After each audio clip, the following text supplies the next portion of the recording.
ದಕ್ಷಿಣ ಕನ್ನಡ ಸಹಕಾರಿ ಹಾಲು ಉತ್ಪಾದಕರ ಒಕ್ಕೂಟ ನಿಯಮಿತದ ವತಿಯಿಂದ ಉಡುಪಿ ಜಿಲ್ಲೆಯ ಕಾರ್ಕಳ ತಾಲೂಕಿನ ಸಾರ್ವಜನಿಕ ಆಸ್ಪತ್ರೆ ಆವರಣದಲ್ಲಿ ನಡೆದ ನಂದಿನಿ ಕ್ಷೀರ ಮಳಿಗೆಯನ್ನು ನಂದಿನಿ ಒಕ್ಕೂಟದ ಗೌರವಾನ್ವಿತ ಅಧ್ಯಕ್ಷರಾದ ರವಿರಾಜ್ ಹೆಗ್ಡೆ ಅವರು ಉದ್ಘಾಟಿಸಿದರು.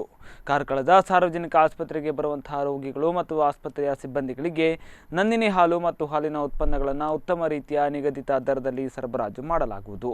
ಇದರಿಂದ ಆಸ್ಪತ್ರೆಯ ರೋಗಿಗಳಿಗೆ ತುಂಬಾ ಅನುಕೂಲವಾಗುತ್ತೆ ಎಂದು ಹೇಳಿದರು. ಒಕ್ಕೂಟದ ವ್ಯವಸ್ಥಾಪಕ ನಿರ್ದೇಶಕರಾದ ಡಾಕ್ಟರ್ ಜಿ.ವಿ. ಹೆಗ್ಡೆ ಮಾತನಾಡಿ, ನಂದಿನಿ ಹಾಲು ಯಾವುದೇ ಕಲಬೆರಕೆ ಇಲ್ಲದ ಉತ್ತಮ ರೀತಿಯ ಪರಿಶುದ್ಧವಾದ ಹಾಲಾಗಿದ್ದು, ಹಾಲಿನ ಸೇವನೆಯು ಆರೋಗ್ಯಕ್ಕೆ ಉತ್ತಮವಾದ ಒಂದು ಆಹಾರವಾಗಿರುತ್ತದೆ ಎಂದು ಹೇಳಿದರು. ಈ ಸಂದರ್ಭದಲ್ಲಿ ಆಸ್ಪತ್ರೆಯ ವೈದ್ಯಾಧಿಕಾರಿಗಳು, ಸಿಬ್ಬಂದಿಗಳು ಹಾಗೂ ಮತ್ತಿತರರು ಉಪಸ್ಥಿತರಿದ್ದರು.